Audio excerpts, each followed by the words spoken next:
अस्सलाम वालेकुम students, my name is Hashmi Hasan Qureshi और आज क्लास 9 की फिजिक्स की लेक्चर सीरीज में एक बहुत ही इंटरेस्टिंग टॉपिक लेके आया हूं। चलिए, टॉपिक का नाम है Newton's universal law of gravitation. अब न्यूटन्स लॉ ऑफ ग्रेविटेशन को डिस्कस करने से पहले सबसे पहले ग्रेविटी के हवाले से बात की जाए और सबसे पहले जो कुछ एक इंपॉर्टेंट पॉइंट्स हैं उनको जरा देखा जाए। आपने हमारी जो मिल्की वे गैलेक्सी है इसको देखा है। अब मिल्की वे गैलेक्सी में बहुत सारे डस्ट, स्टार्स, प्लैनेट्स और उसके साथ साथ सोलर सिस्टम रिवॉल्व कर रहे हैं। वो सारे किस तरीके से एक दूसरे के गिर्द रिवॉल्व कर रहे हैं, या मैं किस तरीके से अभी इस जमीन के ऊपर खड़ा हूं, या हम सारे किस तरीके से जमीन पर चल सकते हैं, ये सारे सवालों के जवाब आपको इस यूनिवर्सल लॉ ऑफ ग्रेविटेशन में मिलेंगे कि हमारे पास जितने भी ऑब्जेक्ट्स हैं वो तमाम के तमाम एक दूसरे को एक खास फोर्स के साथ अट्रैक्ट करते हैं। मिसाल के तौर पर अर्थ और मून की एग्जाम्पल अगर ले ली जाए तो अर्थ और मून भी एक दूसरे को क्या कर रहे हैं, अट्रैक्ट कर रहे हैं।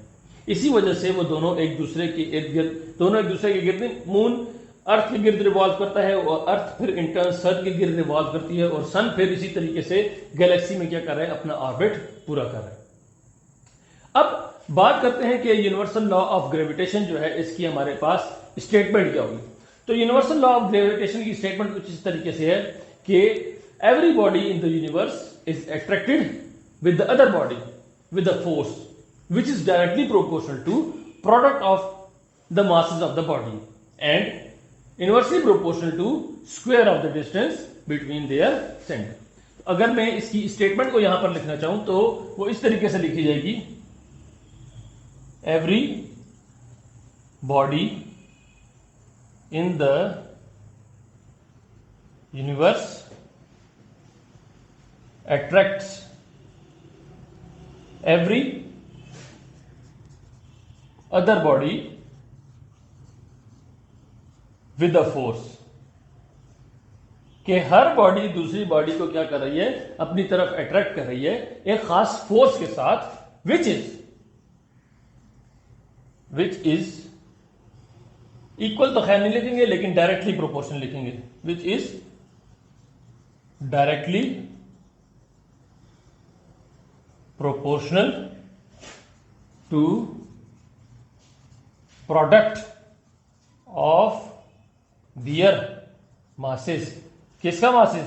जिन दो बॉडीज की मैं बात कर रहा हूं उनके मासेस के हवाले से बात की जा रही है कि वो डायरेक्टली प्रोपोर्शनल है उनके प्रोडक्ट ऑफ द मासेस के, and inversely proportional to square of distance between their centre, और उनके सेंटर के से जो लेकर जो उनका डिस्टेंस है उसके क्या है, इनवर्सली रिलेट करती है। मिसाल के तौर पर अगर हमारे पास ये एक ऑब्जेक्ट है और ये ऑब्जेक्ट ए है और दूसरा ऑब्जेक्ट हमारे पास ऑब्जेक्ट बी है, इसका मास मेरे पास m1 है और इसका मास हमारे पास m2 है, और इनके अगर सेंटर से डिस्टेंस की अगर बात की जाए तो ये इनसे सेंटर का क्या हो जाएगा, डिस्टेंस, और इस डिस्टेंस को हम रिप्रेजेंट करते हैं आर से। तो अगर मैथमेटिकली इसको देखा जाए,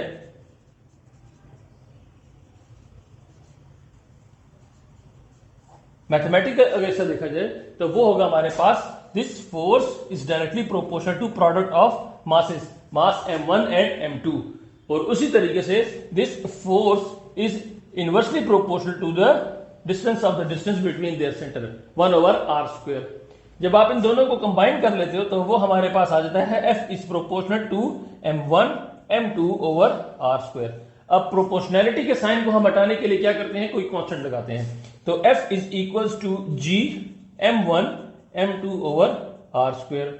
अब सबसे पहली बात यहां पर आती है कि सर हम प्रोपोर्शनैलिटी का साइन हटाने के लिए ग्रेविटी ये कोई कांस्टेंट क्यों लगाते हैं। वो कांस्टेंट हम इसलिए लगाते हैं कि किस रेट के साथ कोई चीज इंक्रीज या डिक्रीज होगी, किस रेट के साथ एक क्वांटिटी इंक्रीज होगी या डिक्रीज होगी। हमने तो बता तो दिया डायरेक्टली प्रोपोर्शनल और इनवर्सली प्रोपोर्शनल, ठीक हो गया, लेकिन उसका रेट क्या होगा। रेट का मतलब कि आया एक क्वांटिटी को डबल करने से दूसरी क्वांटिटी क्या वो डबल हो रही है या वो ट्रिपल हो रही है या 4 टाइम्स हो रही है, 5 टाइम्स हो रही है, कितना इंक्रीज हो रही है, तो वो आपको क्या चीज बताएगी, वो आप एक कांस्टेंट बताएगा। तो यहां पर जो हमने कांस्टेंट लगाया है इसको ग्रेविटेशनल कांस्टेंट कहा जाता है। अगर ग्रेविटेशनल कांस्टेंट की वैल्यू की बात की जाए तो जी हमारे पास होता है, जी की वैल्यू है 6.67 cross 10 raise to the power -11 Newton metre square पर केजी स्क्वायर।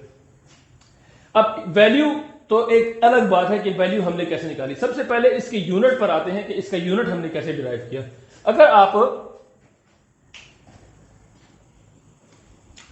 इस इक्वेशन को देख लो तो ये हमारे पास है F is equal to G m1 m2 over R square. अगर इसको g के लिए सॉल्व किया जाए, g को एक साइड पर रखा जाए और बाकी वेरिएबल्स को दूसरी साइड पर ले जाया जाए तो क्या हो जाएगा, ये g आ गया। अब यहां पर m1 और m2 हमारे पास इसमें मल्टीप्लाई हो रहे हैं, तो दूसरी साइड पर, इक्वेशन की दूसरी साइड पर जाएंगे तो किस में आ जाएंगे, वो डिवीजन में आ जाएंगे, m1 और m2।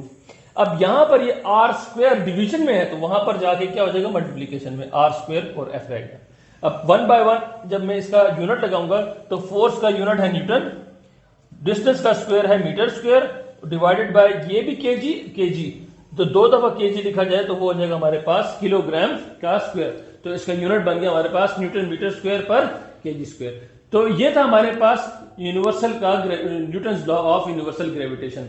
अब बात की जाए कि इस लॉ को एक्शन एंड रिएक्शन लॉ भी कहा जाता है।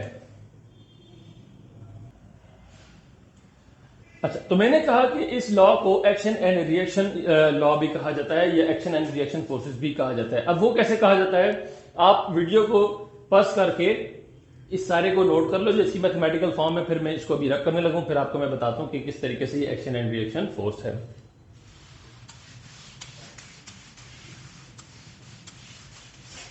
अच्छा, हमारे पास इसको ऑब्जेक्ट ए भी ये ऑब्जेक्ट ए है, तो ऑब्जेक्ट ए ऑब्जेक्ट बी के ऊपर फोर्स लगाएगा।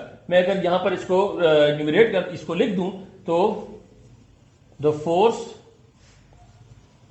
exerted by A on B is equals to FAB, और इसी तरीके से the force exerted by B on A is equals to FBA।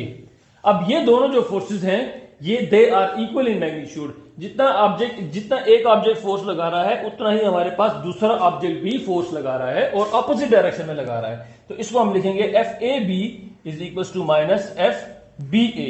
किसी जगह पर ये F12 लिखा जाता है, मैंने यहां पर A भी लिख दिया, डजंट मेक एनी डिफरेंस।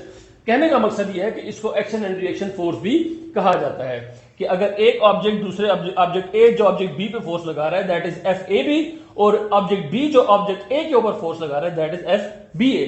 तो मैथमेटिकली अगर इसको देखा जाए तो जितना आप दोनों की फोर्स इक्वल होगी लेकिन ऑपोजिट डायरेक्शन में होगी, इसलिए मैंने यहां पर क्या किया, मैंने माइनस का साइन इंट्रोड्यूस किया। अब दूसरी एक इंपॉर्टेंट बात की जाए तो दूसरी इंपॉर्टेंट बात यह है कि ये जो हमारे पास फोर्स है that is inverse square. Gravitational force is inverse square. ये इनवर्स स्क्वायर फोर्स है, मतलब कि F is proportional to 1 over R square. अगर आप if distance is increased 2 times then तो फिर force will be reduced या decreased by factor of what, by factor of 4। क्योंकि अगर आपने 2 times आर की जगह हम 2 लगा दें तो 2 का स्क्वायर लेंगे तो वो क्या बन जाएगा 4। तो फोर्स हमारे पास कितनी डिक्रीज होगी, बाय द फैक्टर ऑफ 4। अगर ग्राफ की मदद से इसको देखा जाए, मैं अगर एक ग्राफ बना लूं, इस साइड पर मेरे पास फोर्स है, इस साइड पर मेरे पास डिस्टेंस आर है। अगर यहां पर डिस्टेंस आर की बात की जाती है तो यहां पर इसको मैं 1 ले लेता हूं, ये 2 आ जाएगा, इसी तरह ये 3 आ जाएगा। और फोर्स की बात की जाए तो फोर्स यहां पर 1 है और इससे ऊपर फिर यहां पर क्या आ जाएगी 2। तो अगर हमारे पास डिस्टेंस 1 है तो फोर्स भी हमारे पास क्या होगी वन का मतलब मुराद ये है कि आप इसको सिर्फ एफ कंसिडर कर सकते हो, इसको R, this is 2r, this is 3r, this is 1f, this is 2f, और फिर ऊपर जाएंगे तो ये 3f होगा। तो अगर r हमारे पास 1r है तो फोर्स भी हमारे पास क्या होगी, 1 होगी। अगर मैं डिस्टेंस को इंक्रीज कर दूं, डिस्टेंस को मैं अगर 2 टाइम्स दे गया तो फोर्स हमारे पास कितना होगा, फोर्स हमारे पास हो जाएगा 1/4 टाइम्स डिक्रीज होगा, तो ये हो जाएगा हमारे पास 1/4f। तो यहां पर इसका पॉइंट आ जाएगा 2r पे हमारे पास जो फोर्स होगी वो यहां पर आएगी, तो ये ग्राफ इधर बन जाएगा। और इसी तरीके से अगर मैं इसको 3 टाइम्स इंक्रीज कर दूं, अगर r को मैं 3 टाइम्स इंक्रीज कर दूं तो 3 3 क्या होता है 9, तो फोर्स 9 टाइम्स डिक्रीज हो जाएगी, तो ये बन जाएगा 1/9f। तो ये पॉइंट आ जाएगा समथिंग इधर, तो ये हमारे पास ग्राफ इस तरीके से बनेगा।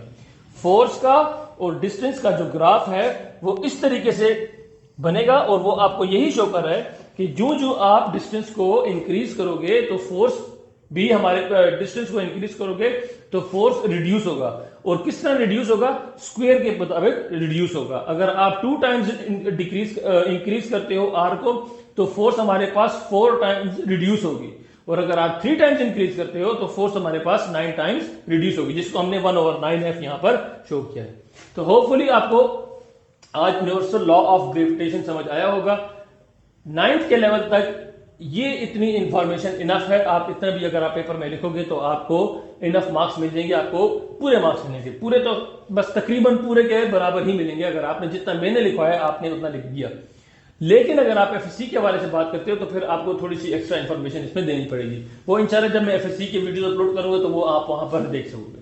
तो इंशाल्लाह अगली वीडियो में एक नए टॉपिक के साथ हाजिर होंगे, तब तक के लिए अल्लाह हाफिज़।